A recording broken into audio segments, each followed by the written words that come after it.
वर्तमान समय में जहां एक और मेनस्ट्रीम सिनेमा में बहुत लंबे समय से धार्मिक परंपराओं और मान्यताओं पर तंज कसने का प्रचलन चल रहा है, पूजा अर्चना आदि कृतियों को फिल्मों के माध्यम से रूढ़िवादी बताने की कोशिश की जा रही थी। वहीं दूसरी ओर कन्नड़ सिनेमा में बनी कांतारा नामक फिल्म ने सभी की जुबान पर ताला लगा दिया है। इस फिल्म की कहानी से लेकर किरदार और उनके निभाने वाले अभिनेताओं तक के लोगों की खूब वाहवाही मिल रही है। इस फिल्म में कुछ देवताओं का जिक्र आया है और गैर कन्नड़ीय लोगों को इनके बारे में जानने की जिज्ञासा बहुत ज्यादा है। जिन देवता का जिक्र फिल्म में सबसे पहले आता है उनका नाम है पंजुरुली देव। पंजुरुली देव दक्षिण भारत में बहुत ही पूजनीय देवता हैं। इनकी पूजा खासकर कर्नाटक में की जाती है। इसके अलावा केरल के कुछ भागों में भी इनकी पूजा की जाती है। कन्नड़ दंत कथाओं में प्रचलित पंजुरुली सबसे प्राचीन देवताओं में से एक है। इन देवता का नाम तुलु भाषा के शब्द पंजिदा कुर्ले का बिगड़ा हुआ रूप है। पंजिदा कुर्ले का अर्थ होता है युवा वराह। इन्हें कभी कभी भगवान विष्णु के वराह अवतार से भी जोड़कर देखा जाता है। कन्नड़ दंत कथाओं के अनुसार एक बार एक वराह के 5 पुत्र हुआ करते थे। एक दिन उस वराह का पूरा परिवार दूसरी जगह पर प्रस्थान कर गया, लेकिन एक नवजात पुत्र उधर ही छूट गया। वो नवजात भूख और प्यास से तड़पने लगा। उसके प्राण निकलने तक नौबत आ चुकी थी। उसी समय माता पार्वती भी उस जगह से भ्रमण करती हुई गुजर रही थी कि उनकी नजर उस भूख के प्यासे तड़पते हुए वराह पर पड़ गई। माता पार्वती को उस वराह पर दया आ गई और उसे वो अपने साथ कैलाश लेकर चली गई। उन्होंने उस वराह की इस तरीके से देखभाल की मानो कि वह उनका पुत्र हो। समय बीतता गया। वो नवजात अब धीरे धीरे बड़ा होने लगा था। उसके दोनों दांत बाहर निकलने लगे। उसके दांतों में इतनी खुजली होती थी कि वो अपनी खुजली मिटाने के लिए पृथ्वी की सारी फसलों को धीरे धीरे बर्बाद करने लगा। इसके कारण चारों तरफ हाहाकार मचने लगा। सारी फसलें बर्बाद होने लगी। लोग भूख से तड़पने लगे। ये सब देखकर भगवान शिव को बड़ा ही क्रोध आने लगा और उन्होंने उस वराह का वध करने का निश्चय किया। जब माता पार्वती को ये पता चला तो उन्होंने भगवान शिव से उसके प्राणों की बख्श देने की प्रार्थना कर डाली। भोलेनाथ ने पार्वती जी की यह प्रार्थना को तो स्वीकार कर लिया, लेकिन उसे कैलाश से निष्कासित कर पृथ्वी पर जाकर मनुष्य की फसलों की रक्षा करने का श्राप दे दिया। तब से ही वो वराह पृथ्वी पर लोगों की फसलों का रक्षक बन गया और पंजुरुली देव के रूप में उसकी पूजा होने लगी। दक्षिण भारत में पंजुरुली को अलग अलग नाम से जाना जाता है और क्षेत्र के आधार पर इनकी पूजा करने का तरीका और इनका रूप अलग अलग देखने को मिलता है। वैसे तो ज्यादातर इनका रूप वराह के रूप में ही देखने को मिलता है, लेकिन कहीं कहीं इन्हें मुखौटा पहने हुए इंसान के रूप में भी दिखाया जाता है। पंजुरुली देव की पूजा करते समय बरने कोर पुनी नामक प्रथा का पालन किया जाता है। इस प्रथा के अंतर्गत बांस के एक पात्र में चावल रखकर और उसके ऊपर नारियल के 2 टुकड़ों में दीपक को जलाकर पंजुरुली देव को अर्पित किया जाता है। इसके बाद पंजुरुली के समक्ष एक बहुत ही प्राचीन नृत्य भूता कोला किया जाता है। भूता नृत्य का एक प्रकार है और तुलु भाषा में नृत्य को ही कोला कहा जाता है।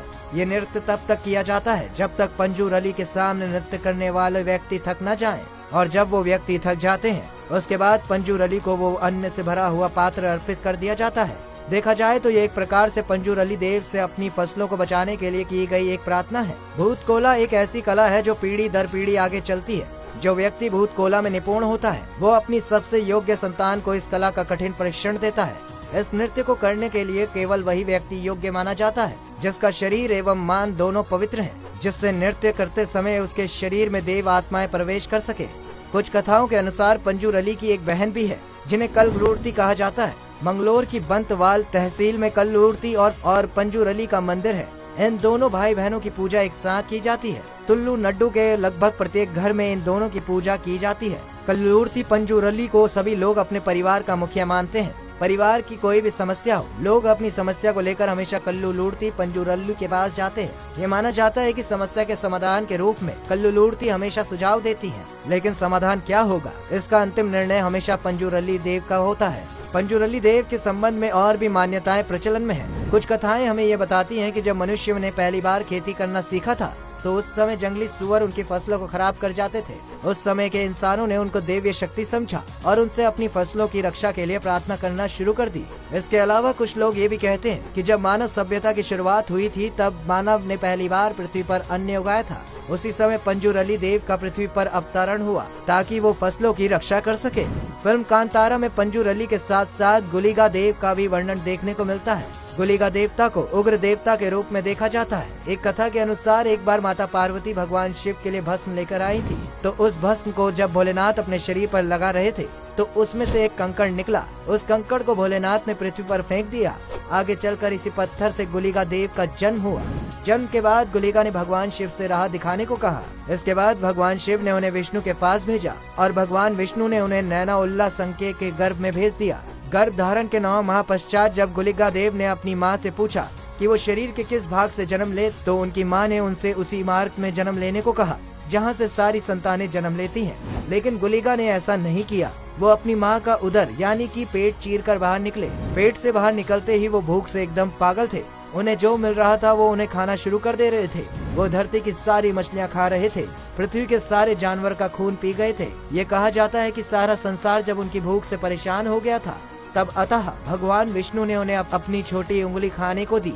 तब कहीं जाकर उनकी भूख शांत हुई। दरअसल गुलिका देव को भगवान शिव का एक गण माना गया है। ऐसा माना जाता है कि एक बार पंजूर अली देव और गुलिका देव के बीच भयंकर युद्ध हुआ और ये युद्ध कई दिनों तक चला।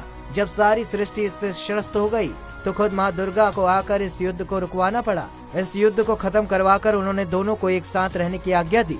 इसीलिए तब से लेकर आज तक पंजूर अली देव और गुलिका देव की एक साथ पूजा की जाती है। वहीं इन सब के अलावा कुछ अन्य देवताओं का जिक्र भी आता है इस फिल्म में। उनके नाम है दुगलाया, महिसन दया, वर्ते, कोरा गज्जा, चामुंडी, बैदरुल कुल्लू, उक्का तिरी, बरमेरू, कोड मणितैया, कुकी नंतैया, जुमाड़ी सरला, जुमाड़ी पंच, जुमाड़ी लेक्केसिरी, कुप्पे, पंजूरल्ली, रक्त, पंजूरल्ली, जरन दया, उरन डरैया, होसा देवता, देवनजीरी, कलकुड़ा, तुक्का तेरी, बब्बरिया, नीचा, मंत्री देवाते, रक्तेवेश्वरी, इष्ट देवते, ओडित्याह, श्रादी, उलालथी, ओकुबल्लाला, कोरत दब्बू, उल्लाया, कोराथी, सीरी इत्यादि।